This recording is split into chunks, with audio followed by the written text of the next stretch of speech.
Good morning, praise the lord, hallelujah.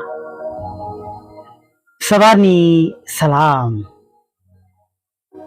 પ્રભુ તમને આજના દિવસમાં સફળ કરો, આશીર્વાદિત કરો. જે કાર્યમાં તમે હાથ નાખો એ કાર્ય સફળ થાય. પ્રભુ એમાં સફળતા આપો. પિત્તર તો કે છે નહીં એમના પત્રમાં, આપણે બધા આશીર્વાદના બાળકો છે અને માટે એકબીજાને આશીર્વાદ આપીએ. અને એમ આપણે આજે સવારમાં પણ વચન દ્વારા પણ એકબીજા દ્વારા આશીર્વાદિત થઈએ. આશીર્વાદ આપવાની જગ્યાએ બીજું કંઈ ના આપીએ, આશીર્વાદ જ આપીએ. ચોક્કસ જેમણે આપણું ભૂંડું કર્યું છે તેમને આશીર્વાદ આપણો, જેમણે આપણું ભૂંડું કર્યું છે તેમને આશીર્વાદ આપો, તેમના માટે પ્રાર્થના કરવી અઘરી હોય છે નહીં? પણ 2019માં મેં સેકન્ડ હેન્ડ સેન્ટ્રો ગાડી લોન પર લીધી હતી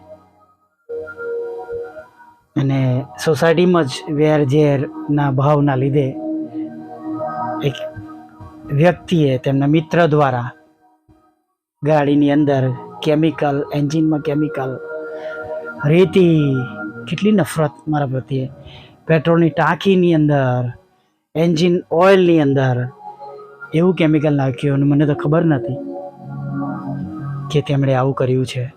બીજા દિવસે સવારે નડિયાદ શહેરમાં એક પ્રાર્થના હતી. ગાડી ચાલુ કરીને ગયો અને પેટ્રોલ પંપ આગળ ભડાકા બોલવા લાગ્યા. હું જલ્દી ગેરેજમાં આવ્યો, ગાડી બંધ કરી ત્યાં આખો ધુમાડો તો ચારે તરફ થઈ ગયો હતો. પ્રભુએ બચાવી પણ લીધો, નહીં તો એ ગાડી બ્લાસ્ટ થતી તો કદાચ એ સમયે હું અંદર ખલાસ પણ થઈ ગયો હોત. ગેરેજવાળા ભાઈએ કીધું કે આ ગાડી ટોટલ લોસ છે.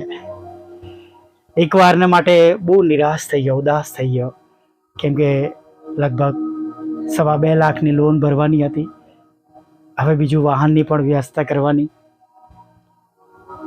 અને એ પ્રમાણે આગળ મિનિસ્ટ્રીના પણ કાર્ય કરવાના. મલ્ટિપલ ઓપરેશન્સ છે, તમે મારા જાણો છો, એટલે 2 વ્હીલર ચલાવી ના શકું.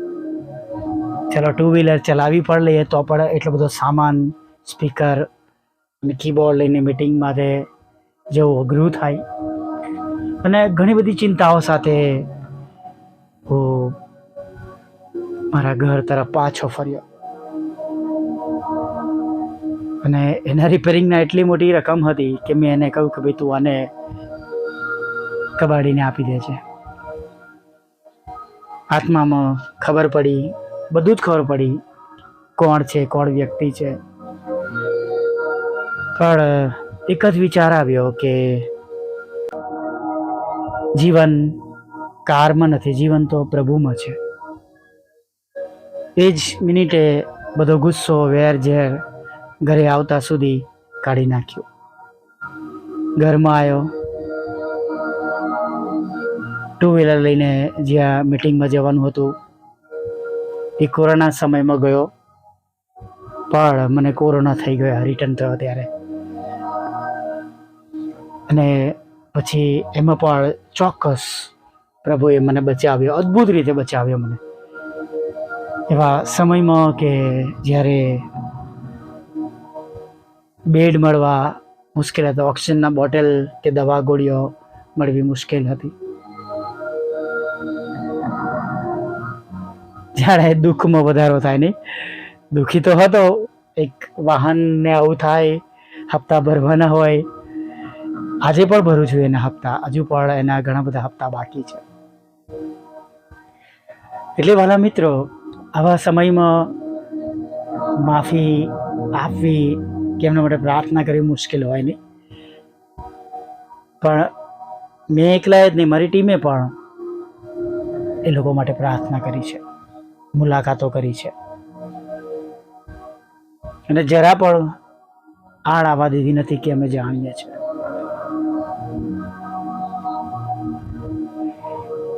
વાલા મિત્રો,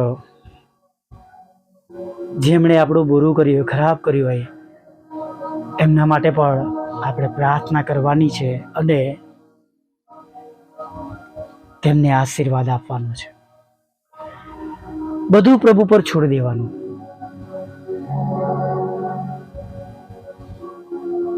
ઘણી વાર તમારા અને મારા જીવનમાં આવું બનતું હોય છે.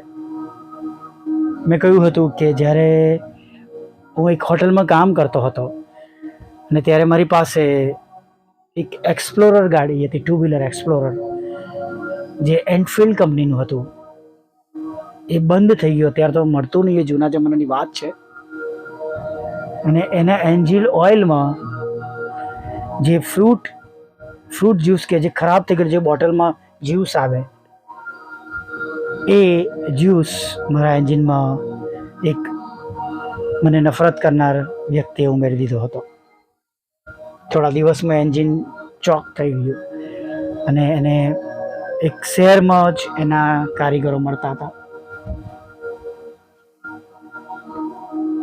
મેં જોયું, જાણ્યું અને મને જોઈને બહુ ખુંદુ હસ્યા કરે, ચીડવે, પણ હું કંઈ બોલ્યો નહીં. થોડા વખત ગયા, મેં પણ ત્યાંથી જોબ છોડી. પ્રભુએ મને સાપુતારા ફ્રન્ટ ઓફિસ મેનેજર બનાવ્યો. ફરી ત્યાંથી પાછા લાવ્યા મારી વિનંતી પ્રમાણે. કોલેજમાં પ્રોફેસર બનાવ્યો. ત્યાંથી જોબ છોડી બીજી એક કોલેજમાં જ્યારે હું ગયો પ્રવાસી શિક્ષક તરીકે, જ્યારે બહુ જ મારી કપરી વિકટ હાલત હતી, જ્યારે ત્યાંથી જોબ છોડી. એનું કારણ મારી હેલ્થ હતું, મલ્ટિપલ ઓપરેશન્સ થયા હતા અને કેવી પરિસ્થિતિમાં હું હતો. અને એવા સમયમાં એ વ્યક્તિનો ફોન આવ્યો મારા પર. એમની પાસે જોબ રહી ન હતી, એમને જોબમાંથી કાઢી મૂક્યા હતા.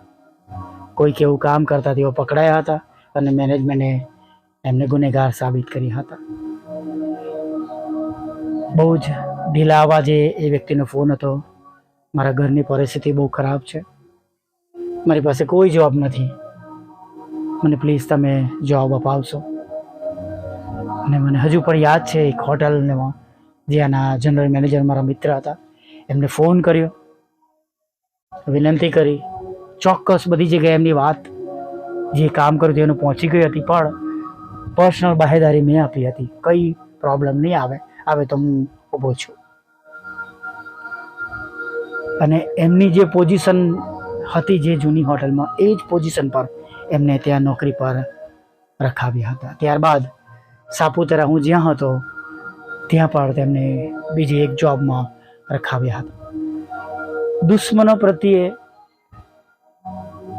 પ્રેમ કરીને તેમનું ભલું કરવું એ આપણા હાથની વાત નથી, કેમ કે આપણા મનમાં ગુસ્સો સળગતો રહે છે. પણ જો આપણે પ્રભુને સ્વાધીન કરીએ છીએ,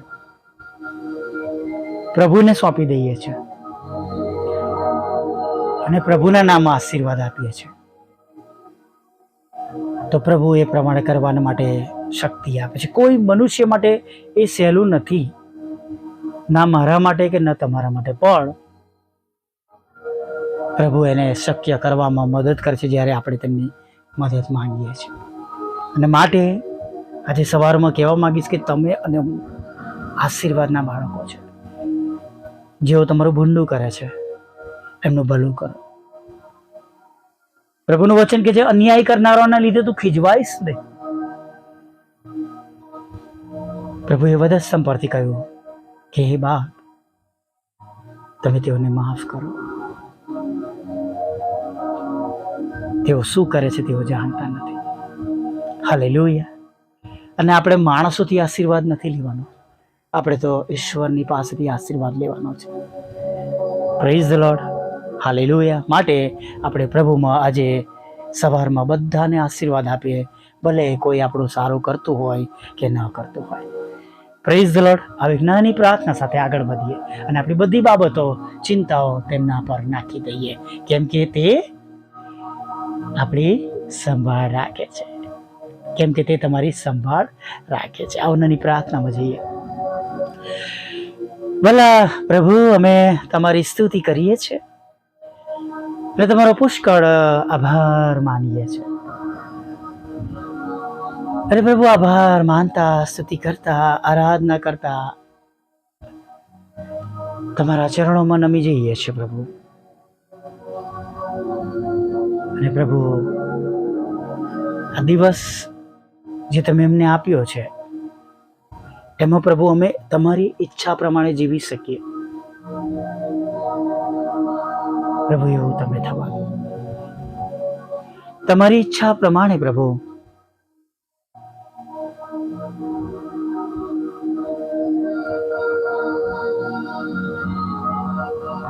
આ દિવસને અમે પસાર કરી શકીએ. પ્રભુ, એવું તમે થવા દેજો.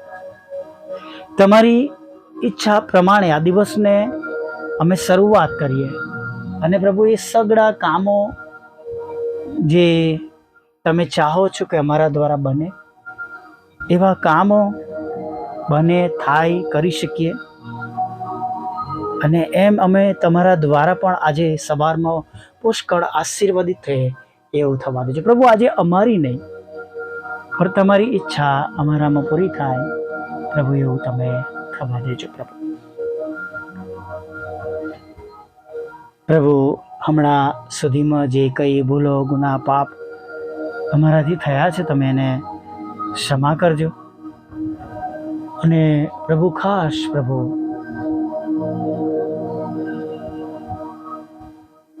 જેઓ તમારી આગળ નમેલા છે, તમને મળવા માટે આવ્યા છે, શેર કરે છે, સાંભળે છે, બીજાને મોકલે છે, તો એ બધાને પ્રભુ તમારા ઉપરના આશીર્વાદોથી પ્રભુ તમે આજે ભરી દેજો. પ્રભુ, કોઈનો નાશ ના થાય માટે અમે વિનંતી કરીએ છીએ. તેઓ તમારી સાથે જોડાઈ પાપોની ક્ષમા માગે, પોતાનો વધસ્તંભ ઉચકીને દરેક ભાઈ બહેન પ્રભુ ચાલે એવી અમે પ્રાર્થના કરી. તમારી ઓળખાણ મળે પ્રભુ, એવું તમે થવા દેજો. પ્રભુ, પ્રાર્થના કરીએ છીએ જેઓ જગતમાં છે, ખોવાઈ ગયા છે, જગતનું જીવન જીવી રહ્યા છે, દારૂ, જુગાર, જાત જાતના નશામાં, અલગ અલગ સ્ત્રી પુરુષોના પ્રભુ ખરાબ પ્રકારના સંપર્કોમાં છે. પ્રભુ, અમે પ્રાર્થના કરીએ છીએ પ્રભુ તમે એ બધી બાબતોને દૂર કરો. પ્રભુ, આ શરીર એ તો તમારું મંદિર છે પ્રભુ, જ્યાં તમારું રહેવાનું સ્થાન છે, ત્યાંથી બધી જ અપ્રિય બાબતો નીકળી જાય એવું તમે થવા દેજો. પ્રભુ, ખાસ પ્રભુ અમે તમને વિનંતી કરીએ છીએ પ્રભુ,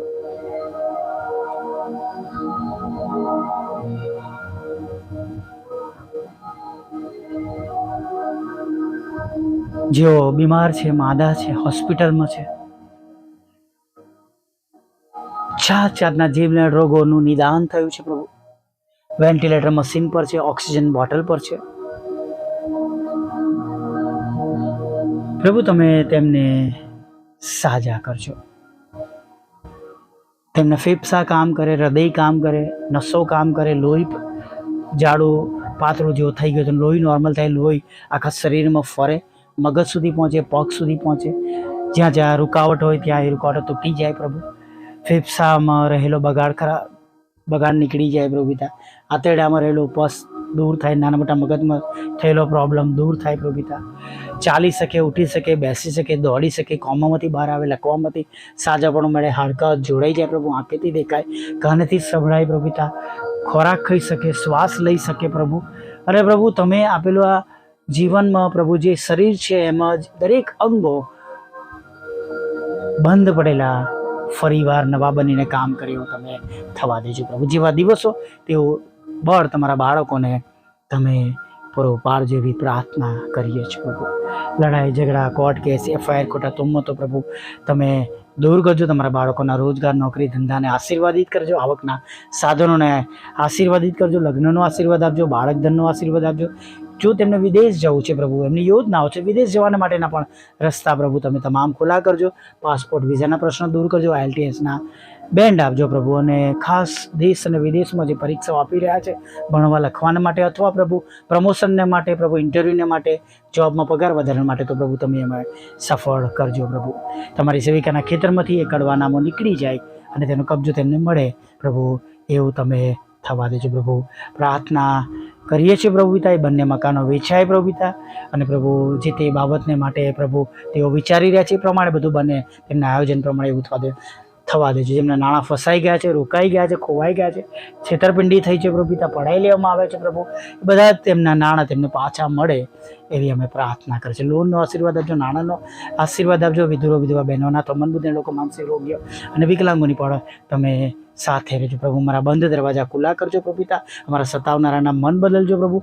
જે કંઈ ગુમાવ્યું છે પ્રભુ, હમણાં આશીર્વાદ સાથે પ્રભુ તમે પાછું આપજો. નવા નવા મદદગાર પ્રભુ તમે પૂરા પાડજો. એવા હાથો આપજો પ્રભુ, જે મારું કામ કરવાના માટે પ્રભુ અમારા માટે મદદરૂપ થાય, સહાયરૂપ થાય પ્રભુ. એક વાહનની જરૂર છે પ્રભુ, અમે તમારી પાસે ઘણા સમયથી માગી રહ્યા છીએ પ્રભુ. અમારા માટે અશક્ય છે, પણ પ્રભુ તમે ચાહો તો પ્રભુ તમે બધું કરી શકો છો. વિશ્વાસ સાથે એ અરજ તમારી પાસે લાવે છે. આગળના સમયમાં અમારી સાથે રહેજો. ખોરાક, વસ્ત્ર, અન્નપાણી આપજો. પાપોની ક્ષમા કરજો અને સાંજે તમારું ભજન કરતી લઈ આવજો. માગતા પ્રભુ ઈસુ ખ્રિસ્તમાં આટલું સાંભળો, દી બાપ માન્ય કરજો. આમીન, આમીન, આમીન.